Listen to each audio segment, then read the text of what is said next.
यहाँ केवल भगवत प्राप्ति का ही प्रश्न हो। कोई प्रश्न आते हैं कि मैं बीमार, इन्हीं में से 4-5 प्रश्न ऐसे हैं कि मैं बीमार हूँ, कृपा कीजिए, मेरा भविष्य कैसा हो, मेरी नौकरी लग जाए।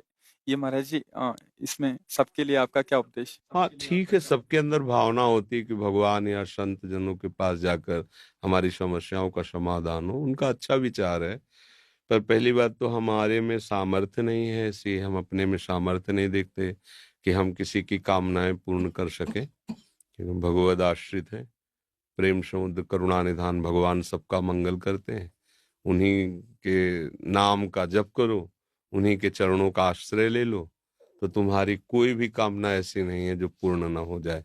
पर क्या है कि हम लोग पापाचरण नहीं छोड़ते। जैसे लोग कहते हैं ना कि भाई हमने देखा नाम जप करके 10-5 दिन या कुछ है, हमारी कामना पूर्ण नहीं हुई।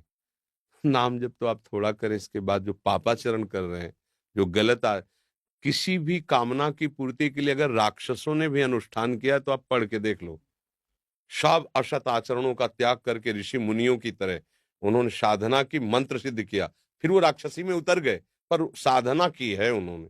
अब किसी भी कामना की पूर्ति के लिए सेव संतरा दान करने से थोड़ी कामना की पूर्ति हो जाएगी। कि आप सोचो 10-5 हजार लाखों में बेईमानी कर रहे हैं, 10-5 हजार बाबा जी को दे दे, सेव संतरा दे दे, वो हमारी कामना की पूर्ति कर दे, मेरी समझ के बाहर। इसलिए हम इन प्रश्नों के लिए कहते, बका सबके प्रश्नों का समाधान है निश्चित, यदि आप सही आचरण अपने कर लो।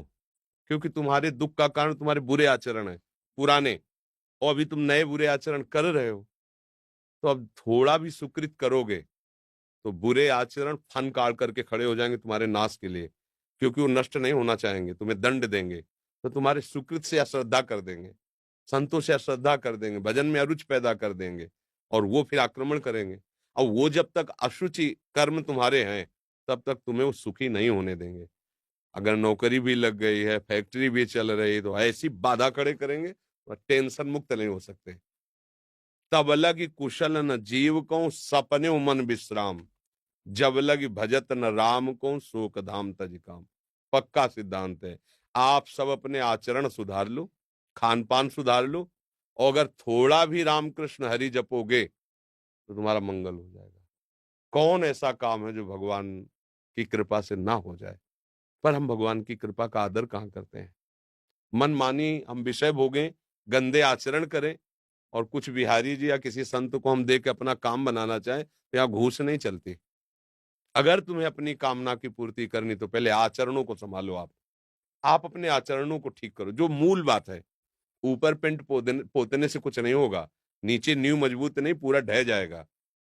अभी वर्तमान की कोई भी सेवा, कोई भी दान पुण्य आपका एक कर्म हुआ ना, और आपके हजारों ऐसे कर्म जो आपका नाश करने के लिए तैयार हैं। अब अगर आपको कोई बचा सकता है, तो जो उनको माफ कर सकता है वही बचा सकता है, वो केवल भगवान श्री हरि है। इसीलिए संतों की बात जल्दी समझ में नहीं आती। आप ये करो, ये दान करो, ये पुण्य करो, तुम्हारा काम हो जाएगा, तुम कर दो, नहीं होगा, करके देख लो। क्यों?